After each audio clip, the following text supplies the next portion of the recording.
नमस्कार। यूरोप में राष्ट्रवाद कक्षा 10 का लघुत्तरीय और दीर्घोत्तरीय प्रश्न बहुत ही महत्वपूर्ण बोर्ड के एग्ज़ाम को देखते हुए तैयार किया गया है, जो 10वीं कक्षा के लिए बहुत ही ज़रूरी है। इसलिए इस वीडियो को आप लोग ध्यान से और अच्छे से देखें और इसको पढ़ें। पहला क्वेश्चन है कि शीत युद्ध से क्या समझते हैं। शीत युद्ध अमेरिका और रूस के बीच एक भू राजनीतिक तनाव की अवधि थी, जिसमें कोई सीधा सैनिक टकराव नहीं हुआ, लेकिन राजनीतिक, वैचारिक और आर्थिक रूप से एक दूसरे के खिलाफ संघर्ष था। इसे शीत युद्ध कहा जाता है। दूसरा, एक राष्ट्रवाद से क्या समझते हैं। राष्ट्रवाद एक ऐसा विचारधारा है जो किसी भी राष्ट्र के प्रति प्रेम, निष्ठा और गर्व की भावना को बढ़ा देता है। तीसरा क्वेश्चन है कि मेटरनिख युग क्या है। मेटरनिख युग 1815 से 1848 ईस्वी तक यूरोप में एक महत्वपूर्ण काल था, जिससे ऑस्ट्रियाई चांसलर क्लेमेंट वॉन मेटरनिख ने राजनीतिक प्रभुत्व के लिए जाना जाता है। इस युग में यूरोप में प्रतिक्रियावादी राजनीतिक और स्थिरता की अवधि के रूप में भी जाना जाता है। इसे ही मेटरनिख युग कहा जाता है। जर्मनी के एकीकरण में क्या बाधाएं थी। जर्मनी के एकीकरण में निम्नलिखित बाधाएं थी, जो इस प्रकार है। राजनीतिक विभाजन। दूसरा है विभिन्न राज्यों के बीच एकता की कमी। तीसरा है विदेशी हस्तक्षेप। चौथा है आर्थिक, सामाजिक और धार्मिक असमानताएं भी एकीकरण में बाधा थी। पाँचवा है जर्मनी लगभग 600 छोटे बड़े राज्य में विभक्त। छठा है राष्ट्र भावना का अभाव। अगला क्वेश्चन है पाँचवा। 1789 में फ्रांस की क्रांति का क्या कारण था। उत्तर, फ्रांस क्रांति के कई कारण थे। राज के कर्ज के कारण आर्थिक कठिनाई, तीसरे वर्ग पर असमान कर बोझ,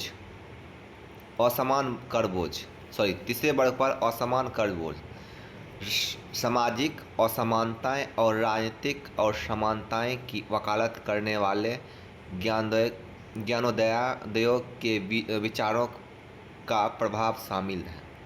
अगला क्वेश्चन है 6 नंबर। 1830 की फ्रांसीसी क्रांति का क्या कारण था। 1830 की फ्रांसीसी क्रांति, जिसे जुलाई की क्रांति भी कहा जाता है, इसका मुख्य कारण इस प्रकार है। राजा चार्ल्स टेन की प्रतिक्रियावादी नीति थी। चार्ल्स टेन ने प्रेस की स्वतंत्रता पर प्रतिबंध लगा दिया। चुनाव को रद्द करा दिया गया और मताधिकारों को सीमित कर दिया गया। अगला है असंतोष, पेरिस में विरोध, जिसके फलस्वरूप चार्ल्स टेन की गद्दी छोड़नी पड़ी और लुइस फिलिप को राजा बना दिया गया। अगला क्वेश्चन है 1848 की क्रांति का परिणाम। 1848 की क्रांति यूरोप पर गहरा प्रभाव पड़ा था। कई देश में राजनीतिक और सामाजिक परिवर्तन हुआ था। निरंकुश शासन पर निरंकुश शासनों को नींव हिला दी। अगला है कि राष्ट्रीय एकता और संवैधानिक स्वतंत्रता के विचार को बढ़ावा दिया। अगला है कई देशों में संवैधानिक शासन की स्थापना में मदद की। 8वां क्वेश्चन है मेजनी युग से क्या समझते हैं। इटली के एकीकरण के संदर्भ में मेजनी के विचार और कार्य के युग से है। मेजनी एक इटावली राष्ट्रवादी राजनेता था, जिन्होंने इटली को एक स्वतंत्र राज्य और एकीकरण गणराज्य बनाने का सपना देखा था। इटली कई अलग अलग राज्यों में विभाजित था और मेजनी का लक्ष्य इन सभी राज्यों को मिलाकर एक स्वतंत्र और एकीकरण गणराज्य बनाना था। मेजनी ने 1831 ईस्वी यंग इटली नामक एक गुप्त क्रांतिकारी संगठन की स्थापना किया था, जिसका मुख्य उद्देश्य युवाओं को राष्ट्रवाद और स्वतंत्रतावाद के विचारों से प्रेरित करना था। विचारधारा। मेजनी का मानना था कि इटली का एकीकरण केवल शस्त्र क्रांति और जनता की भागीदारी से ही संभव हो सकती है। विरासत। मेजनी के विचारों और कार्य ने इटली का एकीकरण में बहुत ही महत्वपूर्ण भूमिका निभाई और उन्होंने इटली के स्पंदित हृदय भी कहा जाता मेजनी को इटली का स्पंदित हृदय भी कहा जाता है। अगला है गेरिबाल्डी। नम्मा क्वेश्चन, गेरिबाल्डी के कार्य की चर्चा। गेरिबाल्डी इटली के एकीकरण में एक महत्वपूर्ण महान नायक थे। उन्होंने इटली के दक्षिण भाग को एकीकरण करने में महत्वपूर्ण भूमिका निभाई। गेरिबाल्डी एक कुशल सैन्य नेता था और उन्होंने लाल कुर्ती नामक स्वयंसेवकों की एक सेना नेतृत्व किया था जो इस प्रकार। इटली के एकीकरण में भूमिका। गेरिबाल्डी ने इटली के एकीकरण की महत्वपूर्ण भूमिका निभाई थी। उन्होंने दक्षिण इटली को एकीकरण करने के लिए सैन्य अभियान का नेतृत्व किया।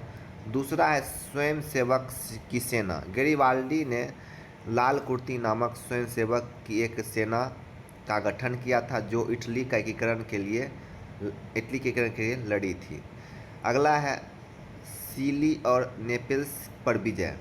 गेरिबाल्डी ने सिसिली और नेपल्स पर विजय प्राप्त की जिससे दक्षिणी इटली पिगमाउंट के राजा विक्टर एनुअल द्वितीय के नियंत्रण में आ गया जो इटली के एकीकरण में एक महत्वपूर्ण कदम था।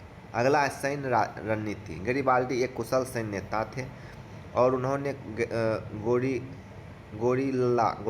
गोरिल्ला युद्ध का इस्तेमाल किया था जो इटली के एकीकरण में सफल रहा। अगला है राष्ट्रवादी भावना। गेरिबाल्डी ने इटली के लोगों में राष्ट्रवादी भावना को जगाया और उन्होंने एकजुटता के लिए प्रेरित किया।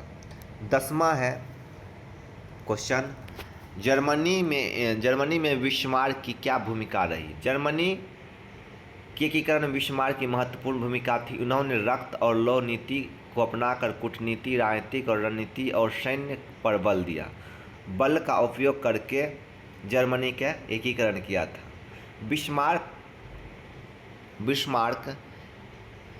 पर्शिया का चांसलर थे और उनका मुख्य उद्देश्य था जर्मनी का एकीकरण करना जिसमें ऑस्ट्रिया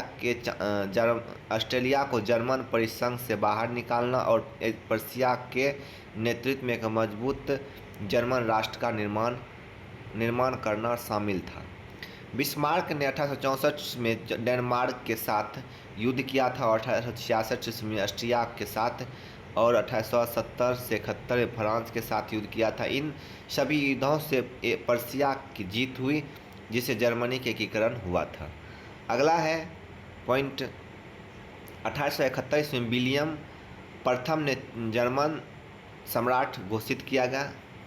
विलियम प्रथम को जर्मन सम्राट घोषित किया गया और बिस्मार्क को जर्मन का पहला चांसलर बनाया गया था। बिस्मार्क ने रक्त और लौ नीति जिसमें सैन्य शक्ति और कूटनीति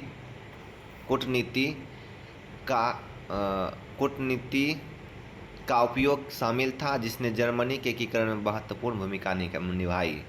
इस प्रकार से आपका यूरोप में राष्ट्रवाद का महत्वपूर्ण क्वेश्चन इस प्रकार था जो आप लोग को हम पढ़ के सुना दिए। आप लोग ध्यान से इसको सुनिएगा बार बार ताकि आपके बोर्ड एग्ज़ाम में अच्छे अंकों लाने में मदद करेगा। और आप लोग को कैसा लगा वीडियो आप कमेंट में लाइक शेयर और सब्सक्राइब ज़रूर कीजिएगा। धन्यवाद, बहुत बहुत धन्यवाद।